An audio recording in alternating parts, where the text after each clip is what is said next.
Hello everyone, আসসালামু আলাইকুম। আজকে আমরা এমন 5টি গুরুত্বপূর্ণ ইংরেজি ভোকাবুলারি শিখব যা আপনার প্রতিদিনের ইংরেজিতে কথা বলতে অনেক বেশি হেল্পফুল হবে। চলুন শুরু করি। ফার্স্ট ওয়ান ইজ বাচাল। বাচালের ইংরেজি হবে টকেটিভ। যদিও এটা হচ্ছে একটা নর্মাল ইংলিশ, আমরা এটার জন্য অ্যাডভান্স ওয়ার্ড হিসেবে ব্যবহার করতে পারি লিকুয়াসিয়াস অথবা গ্যারোলিয়াস। এই দুইটার অর্থও হচ্ছে বাচাল। যদি আমরা কাউকে বলতে চাই যে চামচা, চামচা মানে হচ্ছে ইয়েসম্যান। ইয়েসম্যান মানে হচ্ছে চামচা। ইউ আর ইয়েসম্যান, তুই একটা চামচা। আমরা কাউকে এভাবে বলবো না। তারপর যদি আমরা বলতে চাই যে দৃষ্টিভঙ্গি, দৃষ্টিভঙ্গির ইংরেজি হবে আউটলুক। চেঞ্জ ইউর আউটলুক, আপনার দৃষ্টিভঙ্গি বদলান।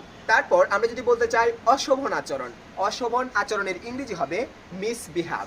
মিসবিহেভ মানে হচ্ছে অশোভন আচরণ। আর যদি বলতে চাই মুমূর্ষ, বলে না উনি মুমূর্ষ রোগী, মুমূর্ষ ইংরেজি হবে উইশিং টু ডাই।